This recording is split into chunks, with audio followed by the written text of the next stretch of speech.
as how good this night has been for yourself, but could you put it into words about the goal and also the performance? Yeah, it's perfect. We wanted to give something back to the fans today, and I think we did it. We played so well, we created a lot and didn't give away a lot, so yeah, it's a perfect night for us. When you think about the atmosphere in here and you think about obviously your move to the club, but nights like this, exactly what you meant when you turned around and said that you wanted to join Arsenal Football Club. Yeah, of course. That's why you play football for nights like this. The crowd has been incredible, and like I said, we wanted to give something back to them, and it's a great win for us. It seemed like the whole night started, especially for the Arsenal fans, when you scored your first goal. Just tell us about the movement and the tempo in terms of what led to that goal. Yeah, when I saw Georgie on the ball, I just knew he would put it in behind for B, and I had to be there in front of goal, and yeah, B put it on a plate for me, and I had to score it. So it's a great team goal, and it set us up for the rest of the game. Going into this, everyone was talking about the versatility of one of your teammates, Tomiyasu, but maybe we should talk about the versatility yourself. Whether it's on the wing or in the false nine position, you seem to be thriving. What is it about your game where you can just excel in any position? I think my biggest quality is that I can go on both feet, so it's easier for me if I play inside or on the wing. Doesn't really matter for me. So I've always played in multiple positions during my career, so it helps me a lot. I think we always want to know from your perspective, when the fans are screaming your name, when you were came in off, there was a louder of applause in here for you, screaming Leo, Leo, Leo. How does that make you feel? What does that quantify? How does that make you feel in terms of your relationship with the club? Yeah, it's amazing. Like I said, that's where you do it for. You want to give something back, and then it's nice if they appreciate it, and if they shout your name. I've had the stats man in my ear tell man and say to me, "It's 1 point you need now from your to close out." Is that the objective now? How do you make sure that happens? Now we want to win both games, and that's how we will approach it. So we next thing is home game against Lens, and we want to win that as well. Well, Liam, more than anything else, congratulations, my friend, and top man for the goal. Top man. Sorry. Arteta, congratulations on the win. Thank you. Thinking about earlier on in the match, Mikel Saka took quite a lot of hits, quite a lot of fouls. Is that something you're worried about going forward? He also came off a bit early. Is the amount of fouls that he's taken, do you need referees to protect him a little bit more? Is that something you're worried about? Well, there's contact in football, and obviously for the wingers that want to take people on, this is going to happen. At the end, he wasn't comfortable to carry on. Hopefully it's not too much, but I'm really pleased with his performance. Okay, fantastic. Was that the perfect response, given all the controversy and all the off-field stuff after the previous game? And was that as close as what you'd like to see perfection-wise? I think it was more of the really good things that we did in Newcastle. We didn't need that response because the team performed extraordinarily well against a team that they are really difficult to play against. And today it was all the requirements. Tactically, we needed something else. We played at home. We needed a different game, and we implemented what we wanted really, really well. So I'm really happy with the last two performances. And Kai Havertz today was again for me against West Ham in the first half. For me, was the best player. Newcastle, one of the best, and today again he was really strong. Really happy with him. Amy from Athletic. Hello, Mikel. Just the two wingers going full pace. That seems to be such a strength of Arsenal's. When it works, it's dynamite. When it doesn't, sometimes the teams can't find those breakthroughs. How much do you need both Saka and Martinelli at 100%? If the attacking players obviously had a massive influence in what we are able to generate in the final third, but a lot of time the process has to be better at the back as well, to give them time and give them advantages and have the space and the support that they need to generate those things. And today they've done it really well. And obviously when that's the case, it is difficult to defend against them. They've had to play with a lot of different centre forwards across the season so far. Do you still feel you're looking for that perfect balance of the attack? I don't know where that perfect balance is what we have. Obviously, you look at Gabi Jesus. I think he's only played one Premier League game for us, and he played 3 games in the Champions League and scored 4 goals. Is what it is, but having Leo here that is so reliable and gives you something very different to Eddie and him is a joy to have, and really happy with them. James from ESPN. Hi, Mikel. Just on Bukayo, I think you got fouled 4 times in the first 17 minutes. Some players might shy away when they're getting that kind of treatment, but he always seems to embrace it and keep going. Is he born with that? Is that just something he has within him? Born? Yeah. I think he's getting used to it. And I don't think that's going to change, especially the way he plays and the way he attracts players. So he better get used to it, because I don't think that's going to change. Guy from Football London. Hi, Mikel. You took Takehiro Tomiyasu off at half time to check. Was that fitness related? Did he have an injury? Or? Yeah, he had some discomfort in the first half, and we didn't want to take any risks. He's played a lot of minutes as well, and obviously having Alex on the bench ready to come in, I think it was the right decision. It was a game where you had lots of control.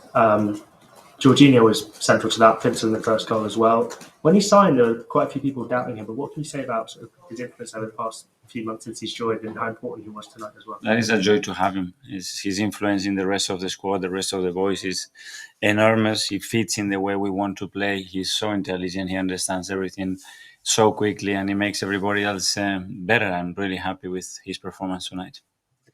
And finally, I believe we'll go to Dave from The Guardian. So just going back to Saka's injury, can you just explain the detail that you have, and are you worried, or how's he feeling? It was just a kick, and I was told by the physios from the radio that he wasn't happy to continue. So he had some discomfort, but hopefully I want to assume that he will be okay. And so finally, we'll go to Darmesh from Sky. Hi, Mikel. Just on Martin Odegaard and Eddie Nketiah, they weren't in the squad again today. Can you give us the latest on their injuries? Yeah, they're racing against the clock to be fit, and they are trying their best, and they try to be here today with us. It was impossible, and we have another 48 hours before we played Burnley. We will try again and see, because we need players at the moment. Himself as well. Good performance all round from this side, considering the injuries and everything that they had to contend with. Arsenal were in the driving seat from the off in this game. They might have had a little bit of switch off. Perhaps they took the foot off the gas in the second half, but they got the goal in the end. It was a lovely goal from Saka. Overall, how do you think it went, Martin, for you? I think it was a very good night. I think Arsenal now looking like they belong in the Champions League again once more, totally dominant tonight. Their opponent not having a shot on goal until the 96 minutes, says it all really. And again, the leading lights are the youngsters, Martinelli, Saka. Saka's goal was a wonderful finish for him, the defender. We've not seen some very good defending here tonight. We talked a lot about defending, and I've been surprised actually at Sevilla how poor they were. But nonetheless, Arsenal totally dominant. They're growing with experience. Declan Rice, they're all playing in the Champions League for the first time now. Have a look at this. This is Saka for the 2-0. Lovely bit of skill. No, doing what Saka, because in the last couple of weeks we've said he's been a little bit quiet, Rio. Yeah, he has. But he's been in ridiculous form for a long period of time now for such a young player. This defender should never be allowing him back on his left foot. If he's watched any videos of Saka, he'll be saying, right, I'm going to show you down the line. You can't come back inside. But the trickery, he fools him. There's no real disguise. No, but it's a nice turn. He's sharp, and it's a fantastic finish. Oh, yeah, but he always wants that left foot. Yeah. Keep him going that way, young defenders, but great for Saka. He does that so often, comes onto his left foot and then just tucks it away nicely. It's a little bit like, I'm not saying anything like he's anywhere near Robin yet, but I'm saying there's certain players that they always want to get onto a certain side, which is his left side, and you can't stop them. You know it's coming. But they're so good at disguising and trickery that they managed to get onto that left foot, and he done that again today. Now Arsenal's top scorer with 6 goals so far this season.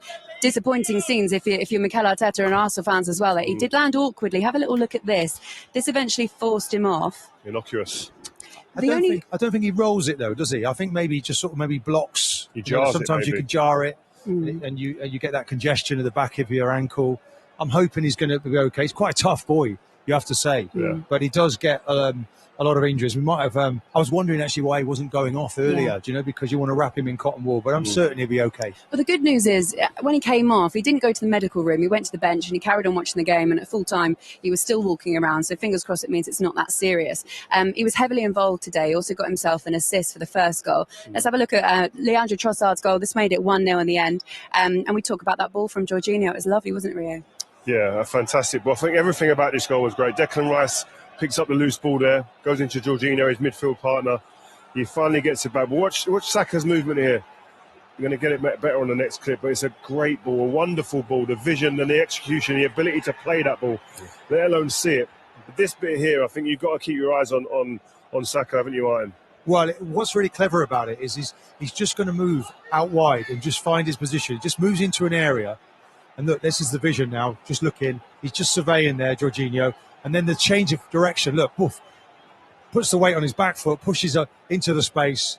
And then there's the delivery, and it's just a tap in. Trossard, though, watched all of that happen and read it really well to be in the right place. They have a lovely relationship, Trossard and Saka. We looked into this. Trossard's 5 goals that he scored this season have all been assisted from Saka. And if you go back to last season, he scored 1 goal there, also assisted for Saka. So 2 of them obviously work very well Well, together. they're almost telepathic, aren't they? Yeah, I'd be wanting It's every incredible. single one of my dinners and desserts delivered by Trossard. If I was Saka, I'm telling you, I'll be saying, no, come on, Yeah. I'm setting you up on the pitch. I want setting up off it. Always comes down to food with you, really. Yeah, that's a big problem of mine.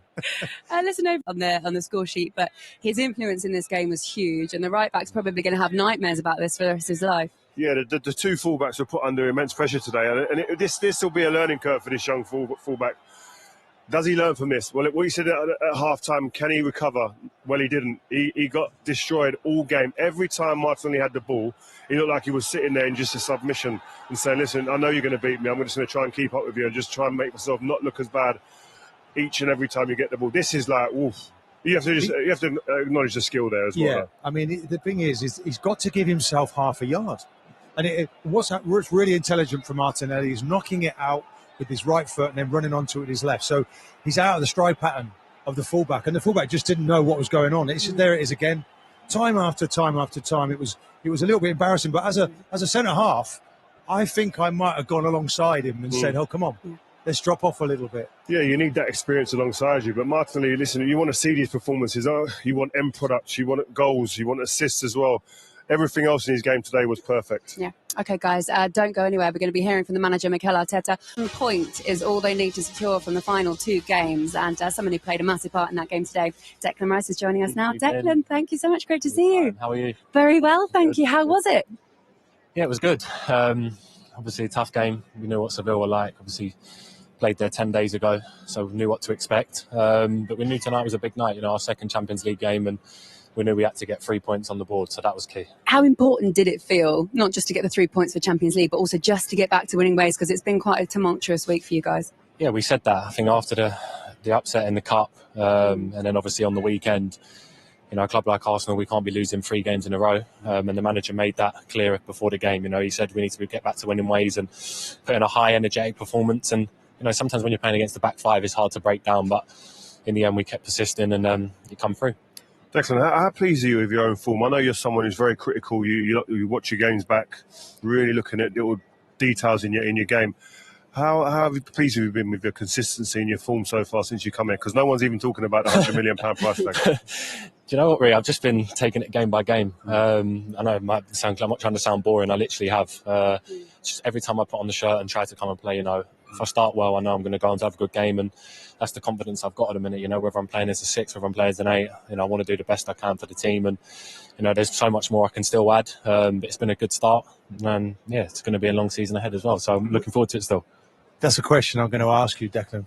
We've not met, so I'm really pleased to see you at our football club, because you've done a fantastic job in that midfield.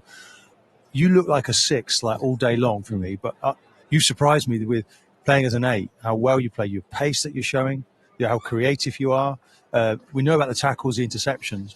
What position are you most comfortable in playing in that midfield? To be honest, I think my best position is probably 6. That's where I probably feel most comfortable. As an 8, I do get a bit excited, like to dribble with the ball. Obviously, when I'm playing there, it's my job to try and create, but that's not my biggest strength. My biggest strength's like what you said, breaking up the play, taking the ball from deep, trying to dictate. But every time Mikel says you're playing 8, I do get excited, because I get to run into the box. Yes, I get to run with the ball. I get to show that other side of my game, which is really good. But yeah, at the moment, obviously, we're so short with injuries. You certainly got the energy. Yeah, I didn't stop running tonight. Yeah. I didn't stop running. Speaking of energy, they say you never lose it. Martin Keown was probably the best example of that tonight. This was him just a few minutes before full time. Ball comes out of play. Martin, I'm not happy with what me can he touch. do? I mean, I know Declan's critical of his performances at times, but listen, when do you ever play with the back? I'm looking a bit ragged, to be fair.